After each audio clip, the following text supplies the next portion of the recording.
It's that time of year again when rumors, leaks, and speculation are starting to heat up for the next Call of Duty. The game is tentatively titled Call of Duty Black Ops Gulf War, and what's been circulating is that the game is expected to be developed by Treyarch, with Raven Software also reportedly part of the game's development. The setting is expected to take place during the Gulf War, focusing on the CIA and examining the United States' role in the conflict. And the game is expected to be launched this October. Leaks also suggest a return to traditional round-based Zombies gameplay, with the mode set in the 90s and will feature 2 launch maps, one in a city and one on an island. I've personally heard something very similar to that. Other rumors are that we will have the returning features like the mystery box, Pack-a-Punch, and GobbleGums. And in this video, I want to talk about the possibility of these rumored GobbleGums 2.0. I wanted to see where all these rumors were coming from, and it looks like there are 2 sources. The first one, and most important one, comes from Treyarch themselves. Last year, one of the Zombies Treyarch devs, Kevin Drew, made a tweet and mentioned GobbleGums. It was about a year ago, and he posted this: "I have come here to chew gobblegum and kick ass, and I'm all out of gobblegum." At the time that he made this tweet, I can only imagine that they were heavily in the middle of the development cycle of the next Call of Duty, and you would imagine he would be tweeting stuff that he might have on his mind, and gobblegums could have been one of them because maybe that's what they were working on. It was definitely a tweet that was just out of the blue and made no sense, had no context whatsoever, and it seemed like a hint to a lot of us Zombies fans. Our second clue comes from a hacker that apparently found game files related to the next Call of Duty that talked about a gun machine and a pop animation. That coder is currently under fire right now with Activision. They're sending him C&D letters saying that he is causing enormous and irreparable harm to the value and integrity of Activision's products, which says to us that whatever he's posting could definitely be true if they're trying to take it down. He's been posting the things Activision's been saying to him on Twitter, and then they're also taking down some of his posts. So these 2 sources seem to be where all the rumors are coming from, and I've actually been sitting on some information that I guess now is a good time to talk about. Back during Black Ops 3 days, when they were developing gobblegums, they created a ton of them, but they didn't use all of them. There were a lot that got cut, and some of the ideas actually went over to the Fate and Fortune cards for Infinite Warfare Zombies. So some of the cards that you see over there were actually going to be gobblegums. Lee Ross used to post stuff on social media making it seem like he was competing with Treyarch Zombies, but they were actually helping each other behind the scenes the whole time. However, if GobbleGums 2.0 is coming, then they could be pulling from that list of gums that didn't make the cut originally. I'm not going to go over all of the gums that got cut. I'm just going to go over the top 10 and the ones I think that are the best and have a potential of returning. Again, these are gums that you've never heard about. They created them but then never released them, and we could see them in the future. This one's called Bullet Blowout, and I think this one's really good. This would be a very cool one to have. And what would happen is you chew the gum, it would activate instantly, and as long as you kept this gum on your screen and didn't buy another one, you would get 3 times the ammo in your clip. For example, this weapon here on Modern Warfare Zombies, when Pack-a-Punch, holds 100 in the clip, and the gum would give it 300 in the clip. This would be awesome for LMGs and also wonder weapons. So if we see any gums that increase your clip size, then just know it was an original idea from Black Ops 3. This next one would have been one of my favorites, and I hope we see this someday. It's called Hot Hands. With this one, if you melee and kill a zombie or get a critical hit on a zombie, that zombie explodes, damaging everything around it, but not you. This one I would like because it gives me that Shatter Blast vibe. On Modern Warfare Zombies, it explodes and kills zombies. This one wouldn't kill other zombies like Shatter Blast does, but I just love that explosion. I like those like crazy death animations where you're just wrecking stuff. This is kind of on the border of being in the whimsical category, but it's not, because it does damage other enemies around you, and it's not just a visual fun animation. This next one is called Crouch Surfer, and what it does is when you are crouched, it increases your gun damage by 30%. I'm sure there would be some very specific useful applications for this, but I just like the idea that if I were crouched, yeah, my gun is doing 30% more damage. It makes sense to get a buff in that way, because in zombies you gotta keep moving, but if you are crouched, yeah, it puts you at risk. The next one is called Clipception, and this one's hilarious, and this one would be tough for me. What this one does is when you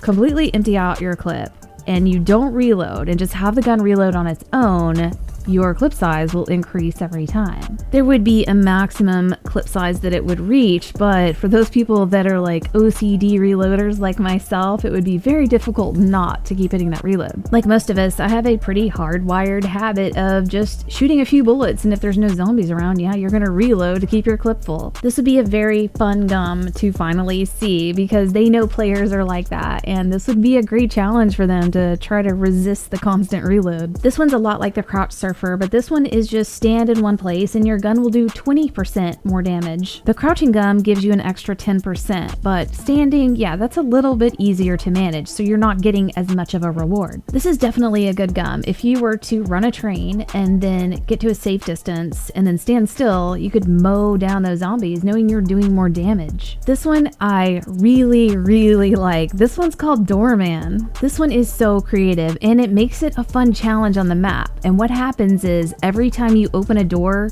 your movement speed increases. So if you have all the doors open on the map, you're going to be flying. And what happens is you can buy this gum and then make sure all the doors are open on the map and you'll keep that super sprint speed. But if you get downed, it goes away. And at that point, you could just go back to the gum machine and try to cycle another one and you'll get that speed back. This next one is also cool and adds an additional challenge for players, and it's called Fat Cat. This one is also about increasing your movement speed, and this one's based on how many points you have. The higher the points, the faster you run, and if you spend your points, then you start to slow down. And with Doorman and Fat Cat, there is a maximum speed level that you do reach. This one also stays as long as you don't get down. You can buy other gums, but as soon as you get down, yeah, again, you gotta go back to the machine and cycle to get a new one. This next one's pretty cool. I don't know how many people would use it, but it's called Overachiever. How this works is for every round that you don't get downed, you get a 3% discount on anything buyable in the map. So let's say you've made it to round 10 and you haven't gotten downed. You're gonna get a 30% discount on anything buyable because it's 3% per round, and if you make it to 20 rounds, then you're getting a 60% discount. This would have some kind of a percentage cap where you're not just getting everything for free, and if you get downed, you gotta start over and start building that up again. This next one would be very cool. It's called Duck Duck Boost. This works really well into the playstyle of zombies where you have to run trains to stay alive to group them together and kill him. What this does is it gives you double points for any zombie you have first ran a circle around and then killed. This would be a huge gum to have and really helpful in the early rounds, and I don't know if it would be too OP, but I would definitely have this one in my loadout. It would be pretty comical to see players like in early rounds, like in the spawn, like running circles around like one single zombie before they kill it. This next one, I don't know if we'd ever see. It might be too OP, but just the fact that they considered this one is crazy. This one was definitely going to be up there with Perkaholic and something that was supposed to be very rare to get. It was a Point-a-Palooza, and you started the match with 115,000 points. And that number obviously reflects the 115, element 115. Initially, you would think starting with over 100 grand would be game breaking and making it boring. But if you go back and think about Infinite Warfare Zombies, and when you did the Super Easter egg, you got all the perks and 25,000 points to start. That was like